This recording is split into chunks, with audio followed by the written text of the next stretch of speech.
Good morning, student. How are you? You are watching online chemistry class. I am teaching you a new topic, EMF, electromotive force, cell का वैद्युत वाहक बल या cell विभव. Okay, तो dear student, हमारी electrochemistry chapter चल रहा है वैद्युत रसायन. ठीक है, जो हमारा यूनिट 3 है 12th क्लास का. ठीक है, और ये नेक्स्ट वीडियो से हम बेटा सेल का वैद्युत वाहक बल EMF को समझेंगे. ये सेल विभव, ये पहले भी वीडियो से मैं बता चुका हूँ आपको. सेल विभव क्या होता है, सेल पोटेंशियल क्या है, और उसके टाइप्स क्या क्या थे, वो आगे मैं आपको अभी रिवाइज भी करवाऊंगा. तो EMF क्या होता है, ठीक है, इसको हम देखेंगे. तो मान लो मैं एक सेल से आपको बता देता हूँ कि सेल किस प्रकार से, कोई भी गैल्वेनिक सेल या वैद्युत रासायनिक सेल किस प्रकार से रीअरेंज होती है.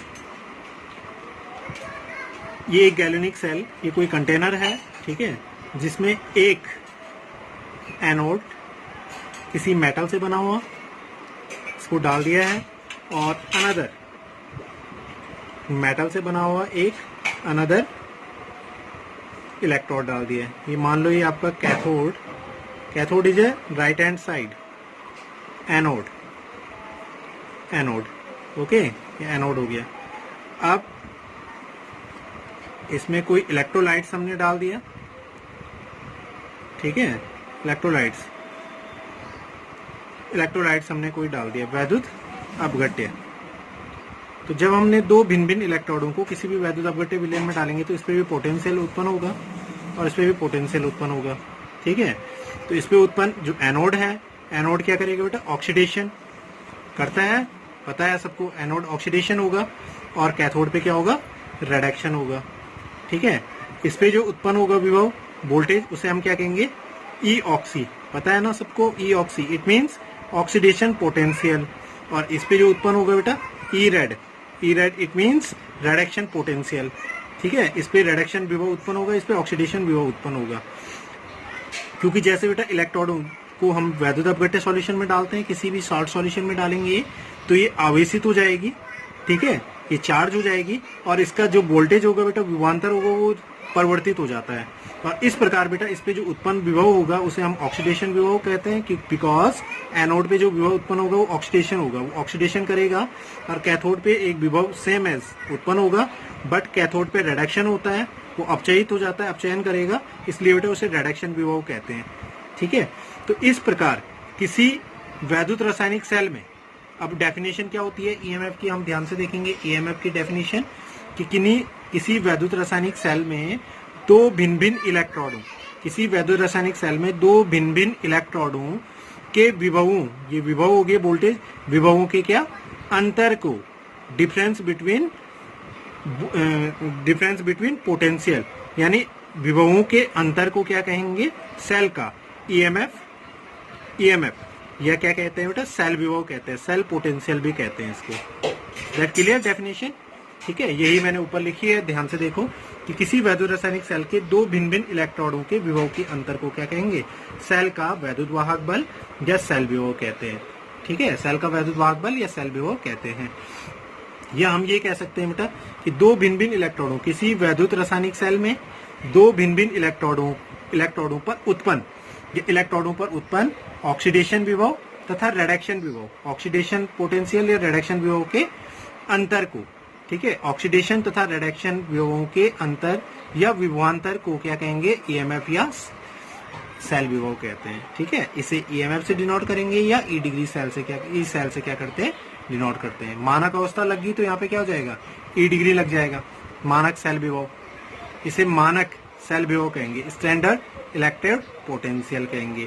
ठीक है, तो अब इसके लिए फॉर्मूला क्या आता है. ठीक है, अब पहले फॉर्मूले को हम समझेंगे, तब मैं एक नोट आपको बताऊंगा. फॉर्मूला क्या बनेगा, EMF इजिकल टू हमेशा होता है बेटा E degree, EMF equal to E degree right, E degree right minus E degree left.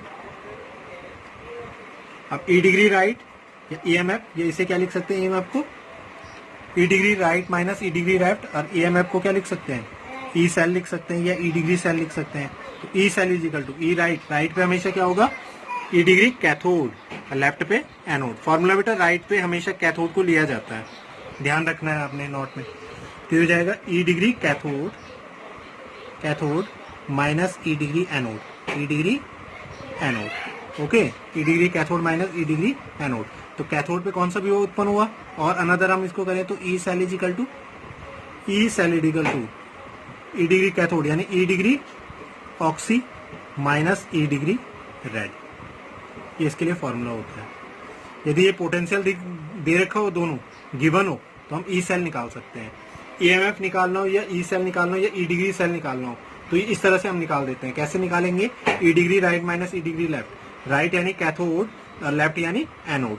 Cathode यानी ऑक्सीडेशन, कैथोड बेटा रिडक्शन, मिस्टेकन, सॉरी रिडक्शन होगा है, रिडक्शन। ये क्या होगा, ऑक्सीडेशन। ठीक है, कैथोड हो गया ई degree red minus E degree oxy, यानी रिडक्शन विभव और ऑक्सीडेशन विभव के अंतर को क्या कहेंगे हम, सेल का विद्युत वाहक बल या सेल विभव कहते हैं। मैं अभी एग्जांपल दे करके आपको बताता हूँ। एग्जांपल फॉर एग्जांपल मान लो एक सेल रिएक्शन है, Zn plus Cu2 plus ion gives Zn plus Cu, Zn2 plus ion plus Cu। अब इसको कैसे पहचानेंगे, इसमें ऑक्सीडेशन किसका हो रहा है, रिडक्शन किसका हो रहा है। इसमें देखो बेटा आयंस पहले, इट मीन्स ये इलेक्ट्रॉन को गेन कर रहा है। इसमें आयंस गिव्स के बाद है, इट मीन्स ये इलेक्ट्रॉन को रिलीज कर रहा है। अब इसमें ये इलेक्ट्रॉन को क्या कर रहा है, रिलीज कर रहा है। ये गेन कर रहा है, ये रिलीज कर रहा है। इट मीन्स Zn का Zn आयन में, Zn का Zn2 प्लस आयन में क्या हो रहा है बेटा, ऑक्सीडेशन हो रहा है, क्योंकि जहां इलेक्ट्रॉन रिलीज किए जाते हैं वो ऑक्सीडेशन होता है। और Cu2 प्लस आयन ये इलेक्ट्रॉन को गेन कर रहा है, Cu में इसका क्या हो रहा है, रिडक्शन हो रहा है। क्यों हो रहा है वो तो क्लियर हो गया ना, ये रिलीज कर रहा है Zn, इलेक्ट्रॉन रिलीज कर रहा है, इलेक्ट्रॉन त्यागे जा रहे हैं, और यहाँ पे बेटा इलेक्ट्रॉन गेन किए जा रहे हैं, ग्रहण किए जा रहे हैं, इसलिए रिडक्शन हो गया है। यानी इस पे उत्पन्न विभव क्या होगा, ऑक्सीडेशन विभव, और इस पे विभव रिडक्शन विभव। ठीक है, तो इसको अब इसका जो सेल निरूपण होगा ईएमएफ के रूप में किस तरह से होगा, ठीक है, वो आगे मैं आपको बताता हूँ। EMF is equal to E degree क्या होगा, right minus E degree left. तो E cell is equal to E right, यानी ई राइट पे क्या है, cathode, cathode minus E degree anode. That clear. E cathode यानी E degree red minus E degree oxidation. अब reduction किस पे है, रिडक्शन किसका हो रहा है, रिडक्शन हो गया बेटा कॉपर आयन का कॉपर में हो रहा है, यानी Cu2 प्लस आयन Cu। अब इसका हम सेल निरूपण कैसे करेंगे, तो सेल निरूपण किया जाता है बेटा, तो ई डिग्री यहाँ पे लिखेंगे Cu2 प्लस आयन स्लैश, ये बाहर लगा दो स्लैश Cu। इट मीन्स हो गया Cu2 प्लस आयन का Cu में यहाँ पे ई डिग्री रिडक्शन हो रहा है। ठीक है, यानी रिडक्शन पे है, रिडक्शन किसका हो रहा है, कॉपर आयन का, कॉपर आयन का रिडक्शन हो रहा है, माइनस ऑक्सीडेशन किसका हो रहा है, अपोजिट है, ई डिग्री Zn, चाहे प्लस आयन पहले लिखो या स्लैश Zn। इस तरह से इसका ईएमएफ का क्या हो गया, निरूपण हो गया। ये एग्जांपल है।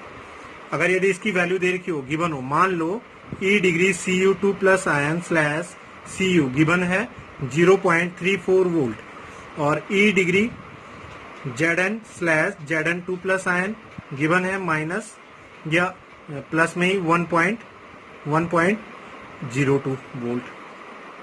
तो ईएमएफ कैसे निकाल देंगे, वो हम EMF is equal to E degree copper ions का ये वाली वैल्यू यहाँ रख देंगे 0.34 माइनस Zn2 प्लस आयन, इसको यहाँ रख देंगे 1.02, माइनस कर दो 1.02 से जो आंसर आ जाएगा वोल्ट में। That clear. तो इस तरह से बेटा क्वेश्चन में ईएमएफ या ई सेल को हम क्या करते हैं, गिवन निकालते हैं, कैलकुलेट करते हैं ईएमएफ से। ठीक है, ईएमएफ या ई सेल या ई डिग्री सेल को। आई होप आप ये टॉपिक आपके समझ में आ गए होंगे। अब नॉट क्या है, इसमें एक चीज आपने ध्यान रखनी है। ठीक है, एक नॉट याद रखना है। नॉट क्या याद रखना है, इफ ई डिग्री सेल या ईएमएफ इज पॉजिटिव, यदि क्या हो, पॉजिटिव आए, जो ई डिग्री हम ये वैल्यू निकाल रहे हैं, ये यहाँ पे क्या आए, पॉजिटिव आए, प्लस में आए, पॉजिटिव आए, तो अभिक्रिया, ये जो रेडॉक्स रिएक्शन होगी, ये क्या होगी बेटा, पॉसिबिलिटी इसकी ज्यादा होती है। यानी पॉसिबिलिटी क्या होगी, इसकी ज्यादा होगी। इट मीन्स ये क्या होगा, स्वेच्छानुरूप होती है, स्वेच्छानुरूप होती है। स्वेच्छानुरूप इट मीन्स मतलब इसकी पॉसिबिलिटी होगी। ठीक है, स्वेच्छानुरूप स्वेच्छानुरूप होगी या क्या होगी बेटा इसकी, ये अभिक्रिया क्या होगी, इसकी पॉसिबिलिटी होगी। ठीक है, यह अभिक्रिया क्या हो सकती है, संभाव्य हो सकती है, संभाव्य। ठीक है, संभाव्य होगी। ठीक है, if EMF is negative so अभिक्रिया स्वेच्छानुरूप नहीं होगी, संभाव्य नहीं होती, इसकी पॉसिबिलिटी नहीं होती है। और इफ ईएमएफ इज जीरो तो वो क्या होगा बेटा, इक्विलिब्रियम स्टेट पे होगा, यानी साम्यावस्था पर होता है, साम्यावस्था पर। ये क्या होगा, साम्यावस्था पर होगा। तो ये नोट आपने याद रखने हैं।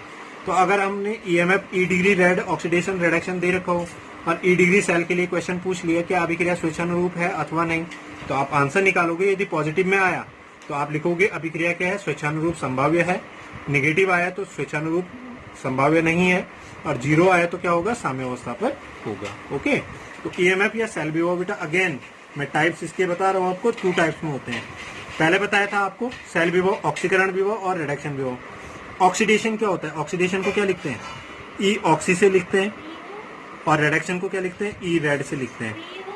बट मानक लग गया तो क्या लिखेंगे, ई डिग्री ऑक्सी, और आगे इस पे क्या लिखेंगे बेटा, ई डिग्री रेड।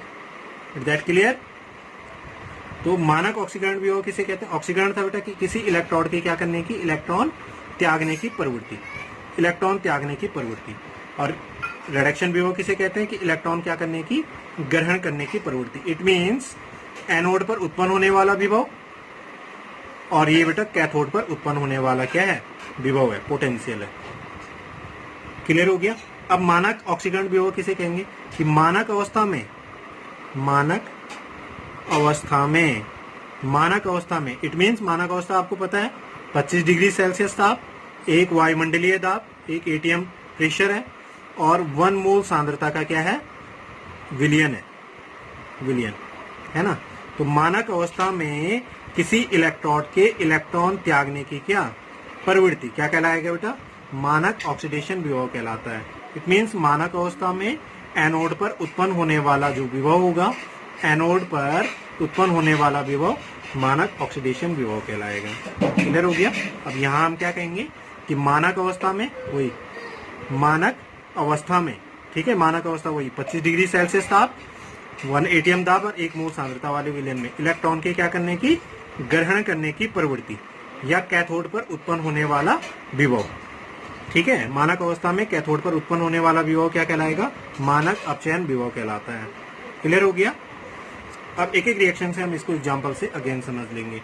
ठीक है, ये Zn gives Zn2 plus ion plus 2 electron minus ion, इस प्रकार से ये सेल रिएक्शन है मान लो। तो ये सेल रिएक्शन है, इस पे इलेक्ट्रॉन रिलीज हो रहे हैं तो ऑक्सीडेशन विभव उत्पन्न होगा। और यदि मानक अवस्था में तो ई डिग्री क्या हो जाएगा, ऑक्सीडेशन विभव इस पर उत्पन्न होगा। ये है आपका Ag plus ion plus electron minus ion gives Ag। ये इलेक्ट्रॉन को गेन कर रहा है, इसलिए बेटा इस इलेक्ट्रोड पर, इस इलेक्ट्रोड अभिक्रिया पर जो उत्पन्न होगा विभव वो रिडक्शन विभव होगा। यदि मानक अवस्था में तो ई डिग्री रेड उत्पन्न होगा। ठीक है, इसका निरूपण कैसे करेंगे, E degree reduction Ag plus ion slash Ag। It means होगी बेटा Ag प्लस आयन का Ad में क्या हो रहा है, रिडक्शन हो रहा है। और इसका निरूपण कैसे करेंगे, ई डिग्री ऑक्सी, ऑक्सीडेशन है Zn slash Zn2 plus ion, ये इसको निरूपण करेंगे और ये इस प्रकार से इसको लिखेंगे, E degree Zn slash Zn2 plus ion, E degree Ag plus ion slash Ag। It means ये ऑक्सीडेशन विभव है और ये ऑक्सीडेशन विभव है। ये बेटा ईएमएफ निरूपण होता है इनका। ठीक है, रिप्रेजेंटेशन इस प्रकार से इसका करते हैं। ओके, तो आई होप ये टाइप भी आपके समझ में आगे होंगे। अब आगे हम एक एग्जाम्पल से इसको समझेंगे। एक मानक सेल रिएक्शन दे रखी है, कॉपर स्लैश, ये बार, ये अर्ध सेल है और ये अर्ध सेल है, ये कंप्लीट सेल का निशान है। ये डबल डैश दिख रहा है, ये एक हाफ सेल ये है, हाफ सेल ये है, ये कंप्लीट रेडॉक्स सेल है। ठीक है, कॉपर स्लैश या bar copper 2 plus ion double slash Ag plus ion slash Ag के लिए मानक सेल है, यानी मानक अवस्था में धारा लेने की स्थिति में एनोड व कैथोड को चिन्हित करना है। बताना है एनोड एंड कैथोड कौन सा होगा, इलेक्ट्रोड पर संपन्न होने वाली रिएक्शन लिखनी है, और ईएमएफ या ई डिग्री सेल का निरूपण करना है। ओके, तो कैसे करेंगे हम जल्दी से इसको देख लेते हैं। बेटा पहले इसमें इसकी रिएक्शन लिख देते हैं, सेकंड क्वेश्चन को हम पहले कर देते हैं। यहाँ पे देखो, एक में इस रिएक्शन को देखो ध्यान से बेटा, एक में आयंस बाद में लिखे हैं, एक में आयंस पहले हैं। आयंस जिसमें बाद में लिखे हो, इट मीन्स वो इलेक्ट्रॉन को क्या करेगा, रिलीज करेगा। जिसमें आयन पहले लिखे हो, इट मीन्स इलेक्ट्रॉन को क्या करेगा, गेन करेगा। यानी कॉपर का कॉपर आयन में, कॉपर का कॉपर आयन में क्या होगा, ऑक्सीडेशन होगा, और सिल्वर का सिल्वर आयन का सिल्वर में क्या होगा, रिडक्शन होगा। तो ये लिखी मैंने इस रिएक्शन, इसके लिए देखो रिएक्शन कैसे लिखेंगे, copper gives Cu ion, copper ion plus 2 electron minus ion, it means क्या हो गया बेटा, इसकी ऑक्सीडेशन हो गया। यानी ये किस पे है, एनोड, एनोड पर, ठीक है, इलेक्ट्रॉन को रिलीज कर रहा है। दूसरी क्या होगी, Ag प्लस आयन पहले लिखने पड़ेंगे, plus electron minus ion gives Ag। ये क्या हो रहा है, रिडक्शन हो रहा है। ये किस पे है, कैथोड, कैथोड। अब इसके लिए शेल रिएक्शन क्या होगी, ये तो होगी बेटा हाफ सेल रिएक्शन है, ये इलेक्ट्रोड रिएक्शन है, इलेक्ट्रोड अभिक्रियाएं हैं। अब इसके लिए रेडॉक्स अभिक्रिया क्या होगी, रेडॉक्स अभिक्रिया या सेल रिएक्शन क्या बनेगी, सेल रिएक्शन क्या बनेगी, इसको अब हम बैलेंस करेंगे, ठीक है, दोनों रिएक्शनों को टोटल करेंगे। तो इसमें देखो एक इलेक्ट्रॉन है, इसमें इलेक्ट्रॉन एक है, तो इस अभिक्रिया को क्या करेंगे बेटा, इंटू टू से मल्टीप्लाई करेंगे, बिकॉज इलेक्ट्रॉन इसमें बैलेंस नहीं है। 2 से मल्टीप्लाई किया तो 2 इलेक्ट्रॉन हो गए, 2 इलेक्ट्रॉन हो गए, इलेक्ट्रॉन से इलेक्ट्रॉन कैंसिल हो गए। अब रिएक्शन क्या बन जाएगी, पहले ऊपर का लिख देंगे, Cu प्लस नीचे क्या है, Ag प्लस आयन, कितने हैं, 2 से मल्टीप्लाई हुआ, 2 Ag प्लस आयन गिव्स, ऊपर क्या है बेटा, Cu2 plus ion plus Ag, कितने Ag है, 2, तो 2 Ag। तो ये आपकी क्या होगी, कंप्लीट सेल रिएक्शन होगी। तो इस प्रकार से सेल रिएक्शन बनती है। तो ये आपके क्या हो गया, सेकंड का आंसर, इलेक्ट्रोड पर संपन्न होने वाली इलेक्ट्रोड अभिक्रियाएं हमने लिख दी। क्लियर हो गया बेटा, इस प्रकार से बैलेंस अभिक्रियाएं, ये इलेक्ट्रोड अभिक्रियाएं हैं और ये आपकी सेल रिएक्शन है। इस प्रकार से या तो सेल रिएक्शन दे रखी हो तो इसको हम चेंज कर सकते हैं। इसमें देखो आयन पहले, इट मीन्स ये रिडक्शन कर रहा है, इसमें आयन्स बाद में ये ऑक्सीडेशन कर रहा है, ये इलेक्ट्रॉन त्यागे जा रहे हैं, ये ग्रहण किए जा रहे हैं, ठीक है। तो ऑक्सीडेशन रिडक्शन पहचान हो गया, कैथोड एनोड हो गया। तो पहले का आंसर क्या होगा, धारा लेने की स्थिति में एनोड, एनोड एनोड क्या होगा, एनोड क्या है, कॉपर आयन, ठीक है, एनोड क्या है, कॉपर है ना, तो Cu/Cu2 प्लस आयन, ठीक है। या इसको हम लिख सकते हैं E degree Cu/Cu2 plus ion, ये लिख सकते हैं। कैथोड क्या है, Ag प्लस आयन /Ag या E degree Ag plus /Ag, इसका ये हो गया। ईएमएफ का निरूपण किस तरह से करते हैं, थर्ड, ईएमएफ इजिकल टू क्या होगा, E degree right minus E degree left, यानी E degree right minus E degree cathode minus E degree anode. मैं शॉर्ट में लिख रहा हूँ कैथोड माइनस एनोड।